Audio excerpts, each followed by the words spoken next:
We're jumping right into something completely wild today in this explainer. We're unpacking a narrative that walks this razor-thin, highly uncomfortable line between a tense psychological thriller and a deeply awkward stand-up comedy set.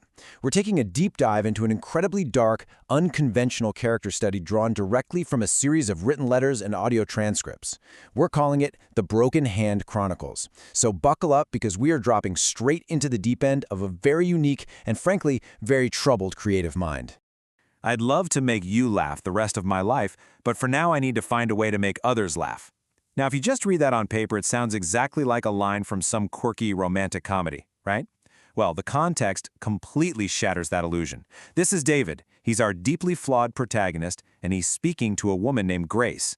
To truly understand this unsettling story, we're skipping any kind of standard intro and just dropping you right into the middle of the tension. Okay, picture this setup. One hotel room, two people, and handcuffs. David has literally handcuffed Grace to himself. She is quite literally a captive audience, held completely against her will. But here's the bizarre twist. It's not for ransom, and it's not for physical harm. He kidnapped her because he desperately needs to test out his very first stand-up comedy minute. He needs a muse, a sounding board for his extremely dark material. It's an intensely claustrophobic scenario that immediately makes you wonder, who on earth is this guy and what could possibly drive him to do this? To answer that, we have to look at how David sees himself. He actually created this chaotic, aggressive manifesto to describe his own persona. He's a 60-year-old, retired autistic senior. And crucially, he explicitly identifies as angry. But he doesn't see it as a bad thing. He views this anger as the good kind, pure, unfiltered fuel for his comedy bits. He absolutely doesn't shy away from his rough edges. Instead, he weaponizes them. He's completely aware of his awkwardness and his solitary nature, and he just leans all the way into this persona of the grumpy outsider, using his own lived trauma as the raw material for his art. So what is he actually joking about? Well, grounding all of this absurd, darkly comedic storytelling is a stark physical reality, a severely bandaged right hand. And this isn't some prop he bought for a bit. It's a real, serious injury David suffered, and it becomes the absolute anchor of his routine. For David, comedy literally has to come from truth, even if that truth is intensely humiliating. For his big open mic minute, he isn't getting up there to discuss society or politics. No, he's dissecting the excruciatingly mundane, highly personal nightmare of suddenly losing the use of his dominant hand. But here's the thing. The routine actually starts with a massive deception. David openly admits to Grace that his entire medical history regarding this hand is a complete fabrication. He told the doctors he slipped on wet train station stairs, just leaning heavily into that old and uncoordinated excuse. And why did he lie? Well, because the actual truth of how he broke it was apparently so unhinged, he genuinely believed that if he told them, they'd throw him straight into a psych ward. So he lies, gets the cast put on, and then immediately breaks his promise to keep it on for the full 6 weeks.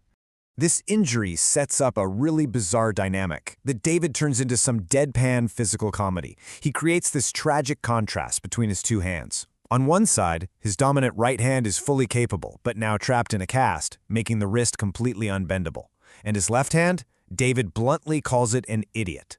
He describes his left hand as being on the spectrum, totally and completely untrained as a backup. It hits him that he has gone 60 entire years on this planet without ever once teaching his non-dominant hand how to perform the most basic fundamental survival tasks. Which brings us to the inevitable, gross-out punchline. David turns to his hostage Grace and asks, "My left hand literally didn't know how to wipe. Have I never used my left hand to wipe in my entire 60 years?"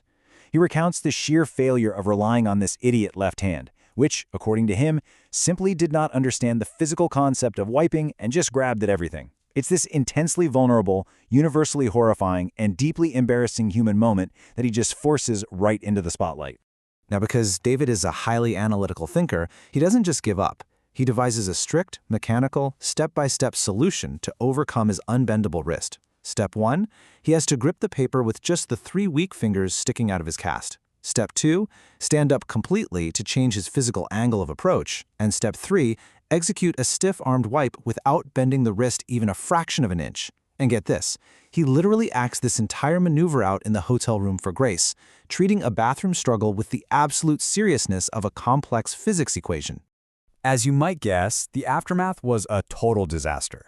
It was an absolute mess that wasted half a roll of toilet paper. ending in this grueling, frustrating process of trying to wash his hands with only 3 available fingers. He treats this ridiculous, crude struggle with total journalistic seriousness, analyzing the complete breakdown of his own physical independence. But you might be wondering, why does this even matter? What are we supposed to take away from this gross story? Well, for David, this entire ordeal actually triggered a massive philosophical epiphany. And then I realized my entire body was the idiot, not my hand. He connects his physical struggle in the bathroom back to a deeply self-deprecating realization about his whole existence. He figured if he couldn't perform a basic bodily function without his dominant wrist, how much of his entire life was just blind, unthinking automation. It's this wild moment of bizarre clarity, completely wrapped up inside a poop joke, revealing a man who is deeply, profoundly uncomfortable in his own skin. But the real tension of this explainer isn't just the joke itself. It's the intense meta-dialogue happening between David and Grace as he's actively crafting the joke. Remember, he's testing this material on a woman who is physically chained to him, but somehow the dynamic starts to shift. It morphs from captor and hostage into something closer to comedian and critic. They actually dive into a deep, philosophical debate right there in the hotel room about the very nature of comedy, emotional control, and what his true motivations really are. Grace, who proves to be incredibly resilient through all this, looks right at him and challenges him. She asks, "So you want to force people into laughing?" She cuts right through all of his artistic setup and recognizes the dark irony of the situation. Yes, he has physically forced her into this room, but more importantly, she's questioning the actual morality of his desire to control his audience's psychological reactions. She's asking, is doing stand-up comedy just another form of hostage-taking for him? And David's philosophical defense here is absolutely fascinating. He argues, every other emotion is controllable, laughter is not. I think it's every funny person's responsibility. He truly believes that laughter is the ultimate involuntary emotional connection. It totally bypasses human suppression. Think about it. If a joke truly catches you off guard, your body laughs before your brain can even stop it. To David, that involuntary reaction is pure, unfiltered truth, and forcing that truth out of people has become his strange new mission in life. And this is where we see a really surprising tenderness hidden inside David's twisted logic. He says, if I tried to make you sad or angry or lonely, I'd be cruel. Despite literally kidnapping this woman, he has a strict ethical boundary in his head. He refuses to manipulate negative feelings because he knows he lacks the context of what truly hurts people. In his highly compartmentalized, rigid worldview, forcing someone to feel joy, even if it's through a gross-out bathroom joke, is literally the only ethical choice he has left to make a real human connection. But what's truly astonishing is how Grace responds to all this. She doesn't scream. She doesn't pull away. She just looks at him and simply says, I think you know. I think you'll get there. This highly unconventional, strangely supportive dynamic completely evolves. Grace transitions from a terrified hostage into a genuine, encouraging muse. She starts typing his notes for him. She offers critiques, and she even smiles at his setups.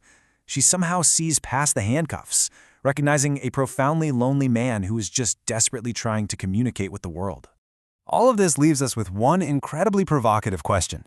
Where exactly is the line between psychological trauma and comedic inspiration? David's broken hand routine is undeniably crude, and the real-world circumstances of its creation are deeply, deeply troubling. Yet, it all stems from this very genuine desire to bypass emotional barriers and just force a moment of shared joy. So, is it madness, or is it just the absolute darkest edge of art? It's definitely something to think about the next time you find yourself laughing out loud at someone else's embarrassing misery. Thanks so much for joining me on this deep dive, and I will catch you in the next explainer.